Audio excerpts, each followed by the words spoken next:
আমাদের দেশের সুরক্ষার প্রশ্ন, পশ্চিমবঙ্গের সুরক্ষার প্রশ্ন এবং যেভাবে জনবিন্যাস বদলে গেছে, আজকে আমরা প্রথম দিনই আমরা কেন্দ্রীয় স্বরাষ্ট্র দপ্তর তথা বিএসএফ এর সীমান্ত সুরক্ষিত করার জন্য জমি ট্রান্সফার প্রক্রিয়া আমরা আজকে অনুমোদন দিলাম এবং আজ থেকেই ল্যান্ড ট্রান্সফার প্রক্রিয়া শুরু হবে। ভূমি ও রাজস্ব সচিব তাকে এবং মুখ্য সচিবকে দায়িত্ব দেওয়া হলো ৪৫ দিনের মধ্যে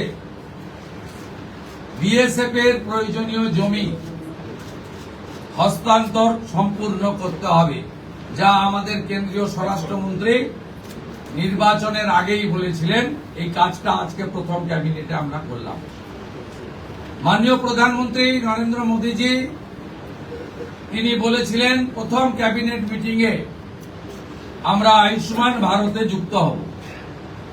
আমরা আয়ুষ্মান ভারতে যুক্ত হলাম এবং সংশ্লিষ্ট দপ্তর কেন্দ্রীয় স্বাস্থ্য দপ্তরের সঙ্গে প্রয়োজনীয় যে এগ্রিমেন্ট অন্যান্য যে বিষয়গুলি রয়েছে সেটা স্বাস্থ্য সচিব, মুখ্যমন্ত্রীর দপ্তরের উপদেষ্টা এবং মুখ্য সচিব মিলিতভাবে অতি দ্রুত সম্পন্ন করবেন। অর্থাৎ আজ থেকে মাননীয় প্রধানমন্ত্রীর ঘোষিত পশ্চিমবাংলার মানুষের প্রতি যে কমিটমেন্ট আজকে ভারতীয় জনতা পার্টির ক্যাবিনেট সেটা সম্পূর্ণ করল।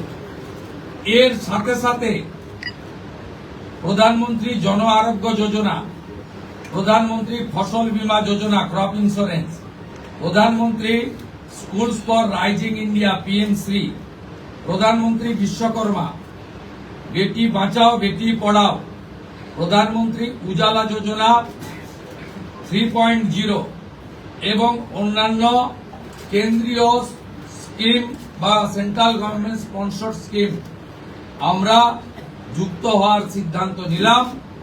বিশ্বকর্মা যোজনায় আমাদের যারা বিশ্বকর্মা আছেন, হাতের কাজ করেন, আমাদের কামার কুমোর থেকে কুম্ভকার, স্বর্ণকার থেকে মালাকার থেকে তাঁতি থেকে নাপিত থেকে সবাই যারা 8,65,000 আবেদন করে রেখেছিলেন, আগের সরকার যাদের আবেদন জেলা শাসকদেরকে দিয়ে কেন্দ্রের এমএসএমই দপ্তরে পাঠাতে দেননি, আমরা দ্রুত ওই 8,65,000 পিটিশনকে পাঠানোর ব্যবস্থা নিলাম। আপনারা জানেন পশ্চিমবঙ্গে 11 কোটি মা বোন দিদি উজালা 1-2 বেনিফিটেড হচ্ছেন ভারতবর্ষে।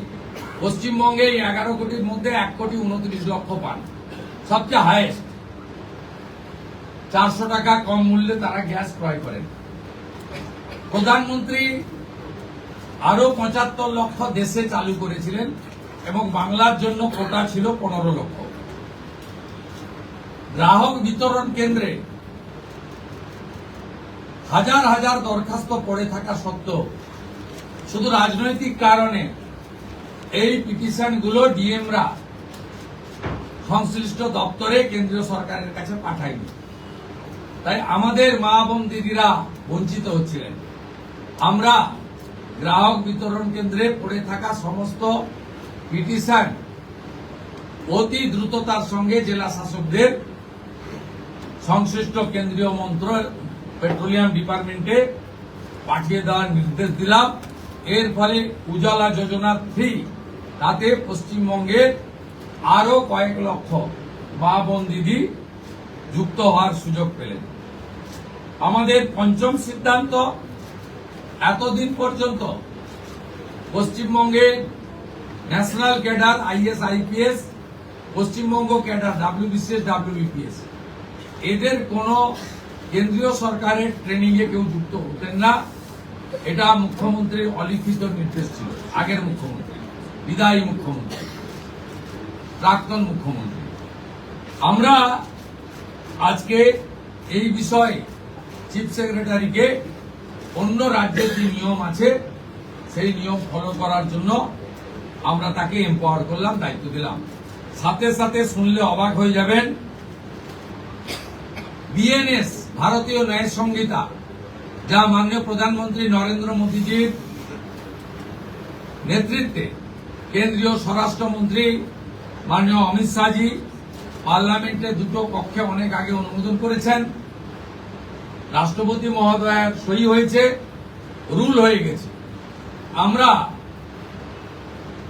আশ্চর্য হয়ে গেছি যে এখানে বিএনএস কার্যকর করা হয়নি, অর্থাৎ অত্যন্ত অবৈধভাবে সংবিধানকে বৃদ্ধাঙ্গুষ্ঠ দেখিয়ে আগে সিআরপিসি আইপিসি চলছিল। আজ থেকে বিএনএস এ যুক্ত হলো পশ্চিমবঙ্গ সংবিধান মেনে। আগের সিআরপিসি আইপিসি এই আইন আর থাকলো না। ভারতীয় ন্যায় সংহিতাতে আমাদের আজ থেকে কাজ শুরু হলো। এরও ছাড়পত্র ক্যাবিনেটের প্রথম দিলেন। ষষ্ঠ সিদ্ধান্ত, মাননীয় স্বরাষ্ট্র ও সমবায় মন্ত্রী অমিত শাহজি নির্বাচন প্রচারের রায়দিঘি থেকে বলেছিলেন যে 2015 সালের পরে পশ্চিমবঙ্গে কোনো রিক্রুটমেন্ট হয়নি, তাই প্রচুর শিক্ষিত যুবক যুবতীর বয়স চলে গেছে। 5 বছর এক্সটেনশন, মানে আবেদনের বয়সের ঊর্ধ্বসীমা ক্যাবিনেট মঞ্জুর করলো। এটাও আজকে আমরা করলাম। আজকে এই ক্যাবিনেট সিদ্ধান্তগুলো আমরা নিয়েছি। আমাদের আরো বেশ কিছু কমিটমেন্ট রয়েছে, যেগুলো ইতিমধ্যে আপনারা জানেন।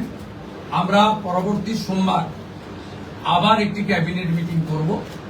সেক্ষেত্রে আমাদের আরো আমাদের আরজিকর সহ নারী নির্যাতনের বিষয়ে, প্রাতিষ্ঠানিক দুর্নীতির বিষয়ে, পে কমিশনের বিষয়ে, এরিয়া ডি এর বিষয়, এই যে বিষয়গুলি আছে আমরা পরবর্তী ক্যাবিনেটে সেগুলো করব। কারণ আমরা আমাদের যে অফিসিয়াল কাজকর্ম দেখে আমাদের খুব বেশি সময় আমরা পাইনি।